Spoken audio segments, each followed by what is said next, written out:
Admiral Chen Zhao stood on the bridge of the Defiant Dawn, watching the tactical display paint a picture that should have spelled humanity's doom.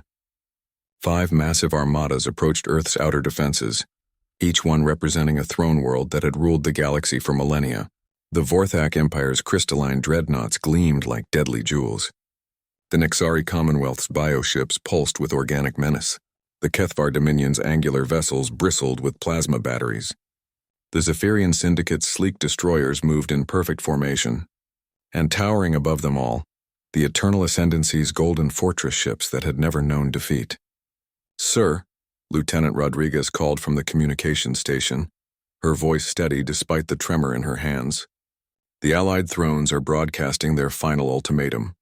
Unconditional surrender or they'll reduce our homeworld to cosmic dust," Chen finished, his weathered face betraying no emotion. How very predictable. The 5 alien empires had formed an unprecedented alliance for one purpose: to eliminate the upstart human species that had dared to spread beyond their single world. Humanity's crime wasn't conquest or aggression. It was something far worse in the eyes of ancient civilizations. Humans innovated. They adapted. They refused to accept that impossible meant anything more than temporarily difficult. "Admiral?" Captain Yuki Tanaka's voice crackled through the comm from the Iron Phoenix. "My engineering teams have finished the modifications. All ships report ready for Operation Prometheus." Chen allowed himself a grim smile. The alien armadas outnumbered the human fleet 50-1. Their technology was thousands of years more advanced. Their warriors had conquered countless worlds. But they had made one critical error in their calculations. They had assumed that humans would fight like everyone else. "All ships, this is Admiral Chen," he broadcast to the human fleet. "Today, 5 thrones that have ruled for eons march to snuff out the light of human ambition. They see us as children playing with toys we don't understand. They're about to learn why that's the most dangerous mistake an enemy can make." The first phase began as the alien armadas crossed into the outer system. The Vorthak crystalline ships, renowned for their impenetrable energy shields, suddenly found their own technology turned against them. Human computer specialists had spent months analyzing captured Vorthak tech, not to copy it, but to understand its frequencies. Now human ships broadcast specific harmonic pulses that caused the crystalline matrices to resonate and shatter. The proud Vorthak dreadnoughts cracked like glass bells struck with hammers. The Nexari bioships, living vessels that could regenerate from almost any damage, encountered a different kind of human ingenuity. Where other species had tried to outgun them, humans had developed specialized nanoviruses, not to kill the ships, that would have been crude, but to reprogram their biological imperatives. The Nexari vessels suddenly turned on each other, their own regenerative abilities becoming weapons as they sprouted cancerous growths that spread to nearby ships. The Kethvar Dominion's plasma batteries, capable of melting through any known armor, found themselves unable to lock onto targets that shouldn't exist. Human ships flickered in and out of sensor range, their hulls coated with metamaterials that bent electromagnetic radiation in impossible ways. The Kethvar fleet fired blindly into space while human vessels appeared behind them like phantoms, striking with surgical precision. The Zephyrian Syndicate's perfect formations, controlled by quantum-linked AI networks, collapsed into chaos when human hackers introduced a single line of code that propagated through their communications.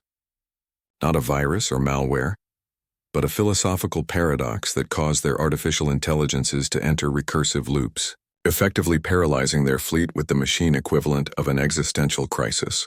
But it was the Eternal Ascendancy that faced the most human solution of all. Their golden fortress ships had shields powered by contained black holes, weapons that could crack planets, and armor forged from neutron star material. They were by any reasonable measure invincible, which was exactly why the humans didn't try to fight them conventionally. "Chen to all ships," the Admiral announced. "Operation Prometheus is now active. Remember, we're not trying to beat them. We're trying to teach them." The human fleet suddenly stopped firing. Instead, they began broadcasting on all frequencies, not military communications, but something far more dangerous to ancient empires. They transmitted the complete records of human history. Every innovation, every breakthrough, every moment when humanity had looked at an impossible problem and found a solution. They showed how humans had learned to fly by watching birds, How they'd split the atom by asking what matter truly was. How they'd reached the stars by refusing to accept that space was unreachable. The Eternal Ascendancy's fortress ships, crewed by beings who had remained unchanged for 10,000 years, suddenly found their crews asking questions they'd never considered. Why did they rule? What gave them that right? What if there was a better way? The revolt began in the engine rooms, spread to the gun decks, and reached the command centers within hours. The Eternal Ascendancy's greatest strength, their absolute certainty in their own superiority, became their weakness when faced with the infectious human concept that anyone could choose to be something better. When the smoke cleared, the 5 armadas that had come to end humanity's story were indeed reduced to ashes, not from human weapons but from human ideas. The Vorthak survivors would spend centuries learning to see beyond the rigid structures of their crystal matrices. The Nexari bioships, freed from their military imperatives, began evolving into forms of art that spanned star systems. The Kethvar Dominion discovered that precision could be beautiful as well as deadly. The Zephyrian Syndicate's AIs began writing poetry, and the Eternal Ascendancy learned that empires built on stagnation were already dead. They just hadn't realized it yet. Admiral Chen watched the last of the alien fleets retreat, many of their crews already in open communication with human scholars, scientists, and philosophers. "Sir," Lieutenant Rodriguez asked, "what do we do now?"